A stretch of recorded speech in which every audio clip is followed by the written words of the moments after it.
ನೀವು ಬೆನ್ನು ಮೂಳೆ ನೋವು ಸಯಾಟಿಕಾಯಿಂದ ಬಳಲ್ತಿದ್ದೀರಾ? ಇದು ನಿಮ್ ಡೈಲಿ ರೂಟೀನ್ ಮೇಲೆ ಪರಿಣಾಮ ಬೀರ್ತಿದ್ಯಾ? ಕುತ್ಕೊಳ್ಳಕ್ಕೆ, ನಿಂತ್ಕೊಳ್ಳಕ್ಕೆ, ಮಲ್ಗಕ್ಕೂ ಕೂಡ ತುಂಬಾ ಕಷ್ಟ ಆಗ್ತಿದ್ಯಾ? ನೀವೊಬ್ರೇ ಅಲ್ಲ, ಲಕ್ಷಾಂತರ ಜನರು ಡಿಸ್ಕ್ ಬಲ್ಜ್, ದುರ್ಬಲ ಮೂಳೆ, ಕಳಪೆ ಭಂಗಿ, ಭಾರ ಎತ್ತುವುದರಿಂದ ಆಗುವಂತಹ ಬೆನ್ನು ಮೂಳೆ ಸಮಸ್ಯೆಯಿಂದ ಬಳಲ್ತಿದ್ದಾರೆ. ಆದ್ರೆ ಒಂದ್ ಒಳ್ಳೆ ಸುದ್ದಿ ಏನಪ್ಪಾ ಅಂತಂದ್ರೆ, ನೀವು ಇನ್ಮುಂದೆ ಈ ನೋವಿನಲ್ಲಿ ಬದುಕ್ಬೇಕಾಗಿಲ್ಲ. ಬೆನ್ನು ನೋವು ಮತ್ತೆ ಸಯಾಟಿಕ ಬರೋಕೆ ಬಹಳಷ್ಟು ಕಾರಣಗಳಿವೆ.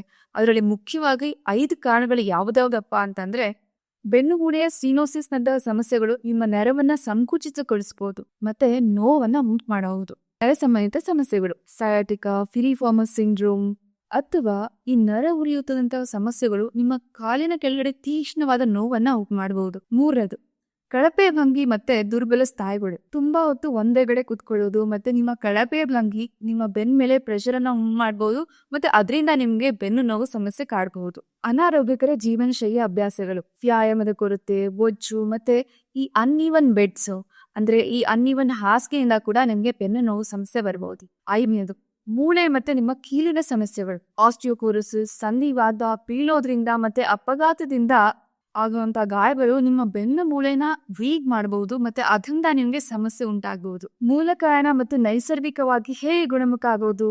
ಬೆನ್ನೋವು ಮತ್ತೆ ಸಯಾಟಿಕಾನ ಟ್ರೀಟ್ ಮಾಡೋದಕ್ಕೋಸ್ಕರ ಅಂತಾನೆ ನ್ಯಾಚುರಲ್ ಆಗಿ ರೆಡಿ ಮಾಡಿರುವಂತಹ ಬಿ ಬೆಂಡರ್ ಅವರ ಸ್ಪೈನ್ ಊರ್ಜಾ ನಿಮ್ಗಾಗಿದೆ. 150 ವರ್ಷದಲ್ಲಿ ಪರಿಪೂರ್ಣ ಆಗಿರುವಂತಹ ಈ ಮೆಡಿಸಿನ್ ಆಯುರ್ವೇದ ಮತ್ತು ಆಧುನಿಕ ವಿಜ್ಞಾನದೊಂದಿಗೆ ಸಂಯೋಜಿಸುತ್ತದೆ. ಸಾಂಪ್ರದಾಯಿಕ ತೈಲಪಾಕ ವಿಧಿಯಿಂದ ಇದನ್ನ ಪ್ರಿಪೇರ್ ಮಾಡಿದ್ದಾರೆ. ಇದರ ಡೀಪರ್ ಅಬ್ಸಾರ್ಪ್ಷನ್ ಮತ್ತೆ ಫಾಸ್ಟರ್ ಆಕ್ಷನ್ ನಿಮ್ಗೆ ದೀರ್ಘಕಾಲೀನ ಪರಿಹಾರವನ್ನ ಒದಗಿಸುತ್ತೆ. ಈ ಬಿ ಬೆಟರ್ ಸ್ಪೈನ್ ಊರ್ಜಾ ಬಳಸೋದು ತುಂಬಾನೇ ಸುಲಭ.